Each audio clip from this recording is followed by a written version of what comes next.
कि बच्चों का फ्यूचर किस तरह से सही इन्वेस्टमेंट से हो सकता है बेस्ट। और खास तौर पे जब बात हो बच्चों की पढ़ाई की, देखिए बच्चों के लिए आपको बहुत सारे काम करने पड़ते हैं। हर माता पिता की एक ख्वाहिश होती है कि हम अपने बच्चों के लिए सब कुछ कर दें, लेकिन इन सब कुछ में आई थिंक एजुकेशन सबसे इंपॉर्टेंट है। अगर आप अपने बच्चों को अच्छा पढ़ाएंगे, अच्छा लिखाएंगे, उन्हें एक अच्छी एजुकेशन देंगे, तो शायद आप उनकी ज़िंदगी का सबसे बड़ा और सबसे इंपॉर्टेंट काम कर देंगे, क्योंकि उसके बाद उन्हें किसी भी और तरीके की हेल्प की या मदद की ज़रूरत नहीं होगी।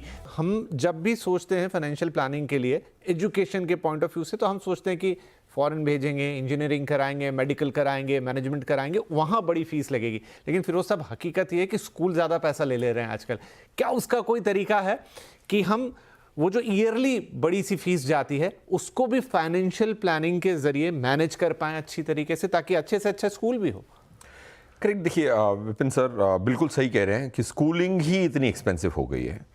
बट सबसे बड़ी कॉशन एक पेरेंट को मैं ये दूंगा, क्योंकि एक स्टडी की थी हमने कि पेरेंट्स ऑब्सेस हो गए हैं बच्चों को एजुकेशन देने में। उनका ये एक बहुत बड़ा भ्रम है कि एक्सपेंसिव मींस बेस्ट।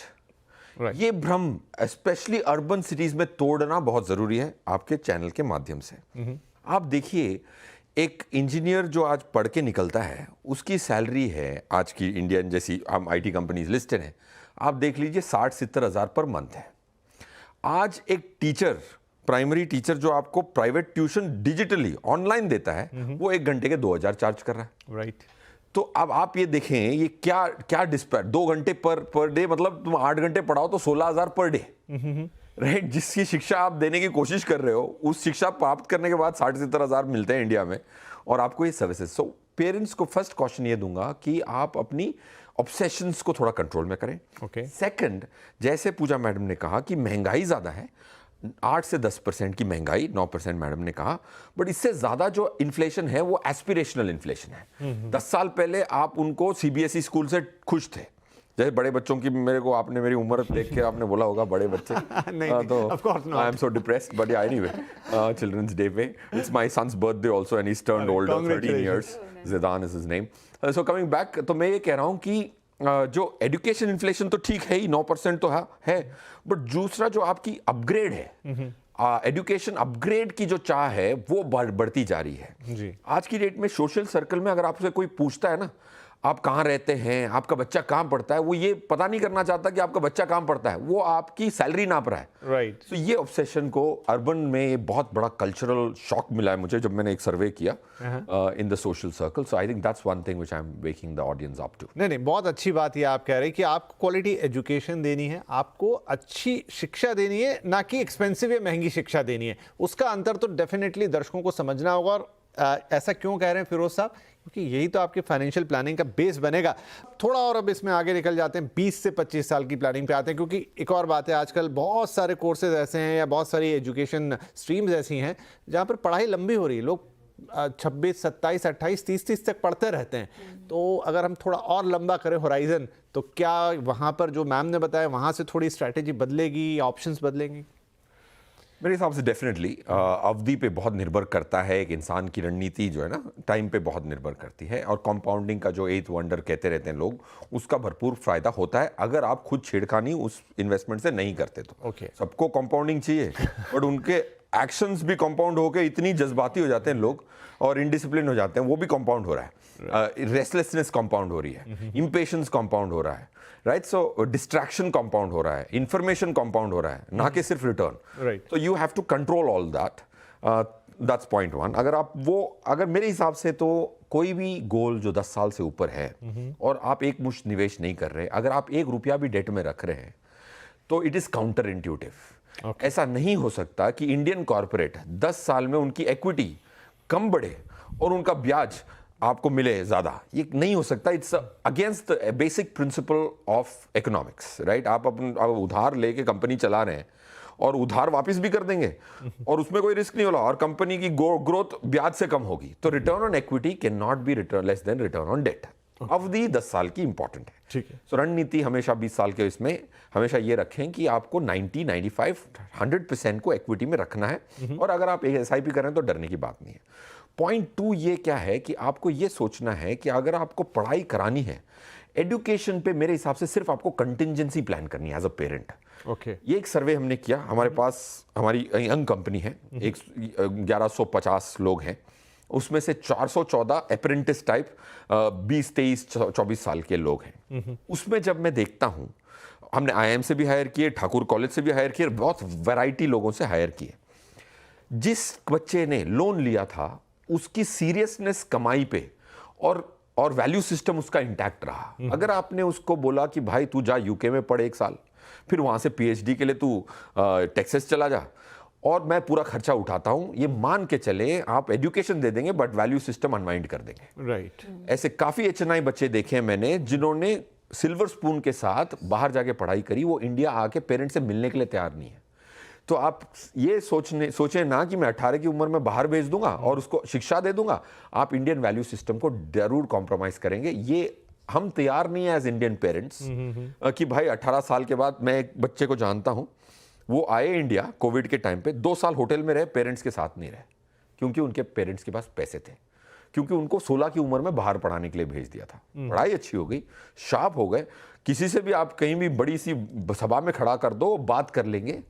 पेरेंट्स की affection, so these are points to ponder upon. Education के लिए लोन मिलता है, ये मैं बहुत बड़ा एहसास दे रहा हूं। आप भले ही कंटिजेंसी रखें, बोलें कि मेरे पास 50 लाख पड़े हुए हैं, बट पढ़ना तुझे खुद से है। अगर तू गिरता है तो मैं संभालने के लिए हूं, बट मैं तेरा क्रचेस नहीं बनूंगा, ये कहना मेरे हिसाब से बहुत अनिवार्य है। ठीक है, तो बढ़िया है, आज तो अच्छी बातें हो रही हैं, क्योंकि SIPs और इन्वेस्टमेंट ये तो हम रोज़ ही बातें करते हैं, लेकिन जिस वैल्यू सिस्टम की, क्योंकि बात बच्चों की है, एजुकेशन की है, लाइफ की है, और उसमें अगर वैल्यूज़ नहीं आएंगी तो मज़ेदार नहीं है। तो फिरोज़ साहब आज बहुत अलग ढंग से उसको मैं क्या कहूँ, थोड़ा स्पिरिचुअल लग रहा है मुझे, बट भैया बहुत इंपॉर्टेंट बातें हैं जो आप कह रहे हैं, क्योंकि सिर्फ पैसे इकट्ठे कर रहे हैं इसलिए नहीं कि चीज़ों को मटेरियलिस्टिक वे में लेके जाना है आगे, लेकिन उसके साथ एक वैल्यू चेन, एक वैल्यू सिस्टम भी क्रिएट करना है। इनफैक्ट वही लाइन पूजा मैम ने शुरू में कही थी कि पेरेंट्स को क्या लगता है कि सर्टेन टाइम वो थोड़ा शो ऑफ हो जाता है कि भाई बच्चा यहाँ जा रहा है, वहाँ जा रहा है, हमने पढ़ने के लिए UK भेज दिया। नो, आप क्या क्रिएट कर रहे हो उस एजुकेशन के साथ, बहुत इंपॉर्टेंट है। फिरोज गुरुजी, आपके मंत्र। हाँ, तो मैं वही बता सकता हूँ जो मेरी रणनीति है। 2-3 चीज़ें हैं। एक तो मैंने ये निर्णय किया है कि जब तक कि वो 20 साल का नहीं हो जाता, उसको मैं कैश हैंडल करने नहीं दूंगा। ओके। आज अगर डिजिटल है करेंसी, तो एक हिसाब होना चाहिए कि क्या खर्च हुआ पैसा, ये बहुत इंपॉर्टेंट है। अगर मुझे उसको मूल्य सिखाना है तो ऐसे नहीं दे सकता कि मैं उसको 2000 दे दूं और उससे हिसाब मांगूं। ऐसे माहौल में, ऐसे वातावरण में by the time he grows, और वातावरण थोड़ा ज़्यादा वल्नरेबल होगा, so that's one. Cash handle मत करने दें। पहले तो आप फोन पे ही आपके होती है वॉलेट्स, तो आगे आपके पास हर हिसाब हो, एक व्यय हो कि कहाँ खर्च कर रहा हूँ, कितनी मात्रा में खर्च कर रहा हूँ। Very true. सेकंड, बहुत इंपॉर्टेंट है कि आप एज अ पेरेंट, मैं कुछ भी मटेरियलिस्टिक होता है तो मैं every third, I hope my son is not watching, every third request मैं मानता हूँ।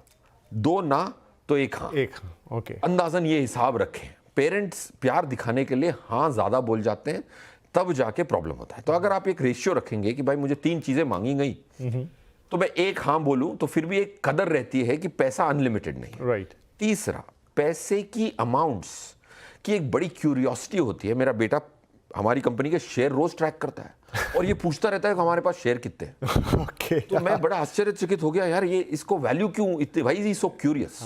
बच्चों में एक बड़ी सी क्यूरियोसिटी होती है कि मेरे पापा मम्मी की क्या फाइनेंशियल नेटवर्क है। Very true. उसको आपको कैमोफ्लेज करना, ये HNI की स्ट्रेटजी रही है। मैंने बहुत सारे साउथ इंडियन फैमिलीज देखे, नॉर्थ इंडियन फैमिलीज देखे, उधर सर्वे किया है कि क्या स्ट्रेटजी डिफरेंट थी और क्या फ्लैम्बॉयंस बच्चों में आई। राइट, मेरे पास एक माइनिंग क्लाइंट है जिनके छोटे से माइन होते हैं, वो प्राइवेट जेट खरीदते हैं। ये माइनिंग क्लाइंट है कर्नाटका के, one of the biggest miners हैं, इंडिया के लार्जेस्ट टैक्स पेयर थे। उनके बच्चे हुंडे एक्सेंट में सेल्फ ड्राइव करके घूम रहे हैं। राइट, ये क्या किया था, मैंने उनसे रणनीति पूछी। उन्होंने कहा कि भाई आप कभी भी आपकी नेटवर्थ पूरी डिस्कस ना करें। ये इंपॉर्टेंट चीज है। अगर आपकी नेटवर्थ है, आपकी सैलरी है, बच्चों में क्यूरियोसिटी, हर छोटी चीज की, एक पिक्चर देख के आते हैं, कुछ सुन लेते हैं तो पूछने लग जाते हैं। तो क्यूरियोसिटी और फाइनेंशियल वो बच्चे डिस्कस करते हैं। स्पेशली लाइक मैं कार का शौकीन हूं, तो मुझे बड़ा डर लगता है कि मेरा बेटा जाके स्कूल में ना बताए कि हमारे पास कार कौन सी है। और अच्छी बात यह है कि जब भी कोई बच्चा आता है, मैं पूछता हूं क्या पता है आपको, तो किसी को पता नहीं होता कि क्या गाड़ी खड़ी होगी। So that gives me the सांत्वना दैट हाँ उसका वैल्यू सिस्टम इंटैक्ट है, वो जाके शो ऑफ नहीं कर रहा है कि ये कार होगी। सो ये सब बहुत इंपॉर्टेंट है अगर आपको पैसे की कदर सिखानी है। पैसे मैनेज करना इज अ हार्ड फैक्ट, कदर सिखाना इज अ सॉफ्ट फैक्ट, जो हार्ट का है, जो माइंड का है। पैसे मैनेज करना बड़ा आसान है सिखाना, उसको मैं बिठा के फाइनेंशियल सर्विसेज में है हम सब सिखा सकते हैं, सिखा सकते हैं, लेकिन सॉफ्टवेयर एस्पेक्ट सिखाना ज्यादा महत्वपूर्ण। कद्र करना पैसे की ज्यादा महत्वपूर्ण है। तो 4 बेस्ट इन्वेस्टमेंट फंड बच्चों के लिए आपके हिसाब से? मेरी 4 फंड अगर आप डिवर्सिफाइड लेना चाहें तो DSP equity opportunities, HDFC flexi cap, Kotak emerging equities, ICICI focused equity, SBI Contra. अगर आपके पास 10,000 हैं तो पूरे पांचों खरीदे, पांचों अलग कैटेगरी के हैं, लार्जली अलग एएमसीज के हैं। अगर आपके पास एक ही फंड के पैसे हैं तो एसबीआई चिल्ड्रंस गिफ्ट फंड में आप एसआईपी कर दें, 5 साल की लॉक इन, जैसे पूजा मैडम ने कहा। मेरे बेटे के भी उसी में पैसे हैं, एक ही फंड में पैसे और उसमें है, और वो फंड छोटा है और एसबीआई के माध्यम से है, लार्जेस्ट एएमसी, छोटा स्कीम, बहुत अच्छी तरह से मैनेज हो सकता है विद 5 ईयर लॉक इन्स। अगर आपके पास एक ही के पैसे हों तो एक ही स्कीम है, वरना बाकी 5 स्कीम मैंने बता दी। राइट।